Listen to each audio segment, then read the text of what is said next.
getting was a fear-based message. I felt I had a death sentence.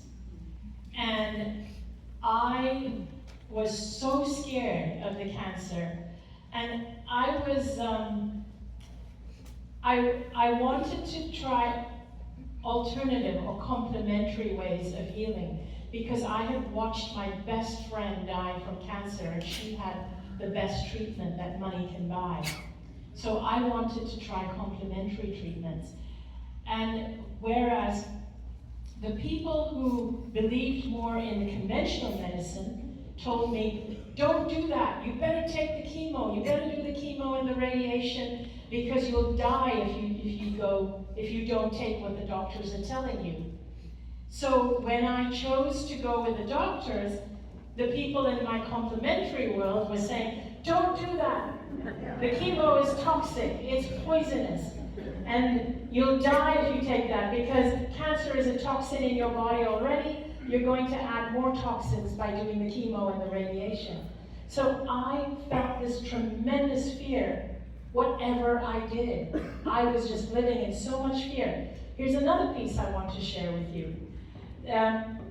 Even before I was diagnosed with cancer, I watched 2 people die with cancer, and I felt so much fear of cancer that I started to do everything I could to prevent cancer. And I would take all the antioxidant supplements. I started to follow an anti-cancer diet. Every decision, every choice I made in life was to avoid cancer. And guess what happened? I got diagnosed with cancer. I found a lump on my neck. Here's what I want to tell you. Don't focus on cancer. Focus on well-being and health. What does it mean to be healthy? What does it mean to be healthy? And when people say, will I support their cancer awareness program, I say, no, we have so much awareness on cancer already. It's like the flashlight thing. It's like everything I've been describing. You want to focus on wellness. We have been focusing on cancer. All we do is focus on eradicating cancer. We're seeing more of it. We need to focus on expanding wellness. Do people even know what expanding wellness means? What does it look like? What is it emotionally? If it were up to me, I would want to know if somebody had cancer. I would want to know, are you lonely? Does your life have meaning? Does it have purpose? Do you have people in your life who love you?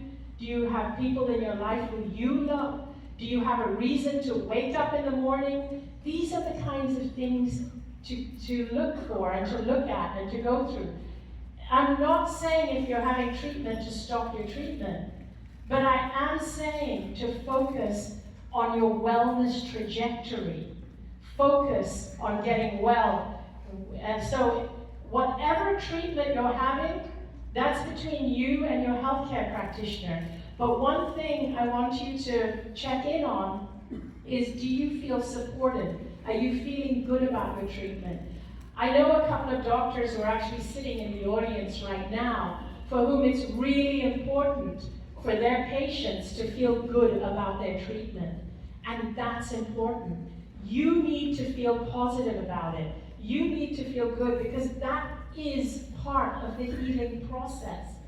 I realized that it wasn't the cancer that nearly killed me. People say, you're very blessed, the cancer nearly killed you. I said, no, it wasn't the cancer that nearly killed me. It was the fear that nearly killed me.